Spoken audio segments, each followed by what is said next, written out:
So, one of the students in the community college class where I gave a talk on Buddhism asked this question. And keep in mind that this is a person who has no previous exposure to Buddhism. But they asked, if there is no self, are we all the same? How does Buddhism promote universality or uniqueness? Well, that's a pretty amazing question to come from somebody that has basically just simply heard one lecture on Buddhism.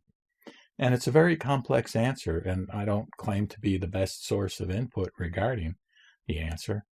But what I will say is that, in a way, both things are true. In other words, there is a certain kind of equality among all phenomena or dharmas, but at the same time, there's uniqueness. So it's a paradox, really. It's something that we can't get our heads around with our thinking mind. In the ordinary way of our mundane consideration of our status is that we think of ourselves as unique.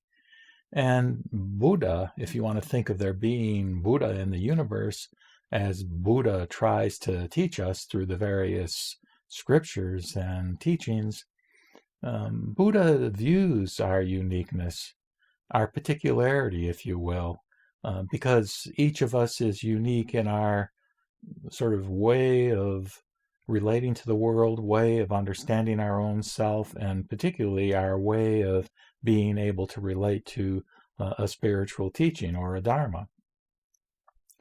So, particularity or uniqueness is critical from the standpoint of how do you get to people with a message that they can relate to, that resonates with them, that helps them on their spiritual path as they seek an existence that perhaps goes beyond the ordinary, mundane, materialistic kind of world that we typically find ourselves in terms of our own personal experience.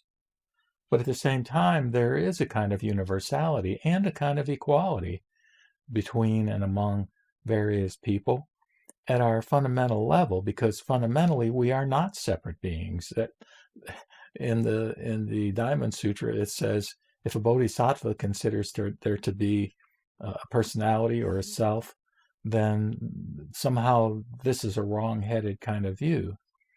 And the sense, again, in which there is no self is not that nothing exists, and not that I don't have a particular kind of unique set of features as who I am as John, but that's only part of the story. We don't know the whole story. We can't experience the whole story except through the kind of insight that the Buddha had on a continuous basis. And maybe some people can get a glimpse of that, but we do see from the sutras and from the scriptures that part of what is involved there is some sense of interconnectedness with all other beings and with all other things. So in that sense, you can say that there is a kind of equality amongst us all, or between us all. But I come back again to this notion of neither existence nor non-existence. So again, we can't get hung up on any pole within the dualistic continuum, if you will. And so to the extent that we either are locked into our ordinary way of viewing ourselves as totally unique and independent, or to the extent that we say, well, there's no self and nothing exists, and therefore the whole notion of me as an individual is not relevant at all to the nature of reality, that's false too. So again, we're coming back to the idea of non-dual consciousness, which is not something that you can, articulate through verbal means as you're giving a lecture, for example, to a class, or that a student can easily grasp on first hearing. What is involved in helping to attain such an awareness?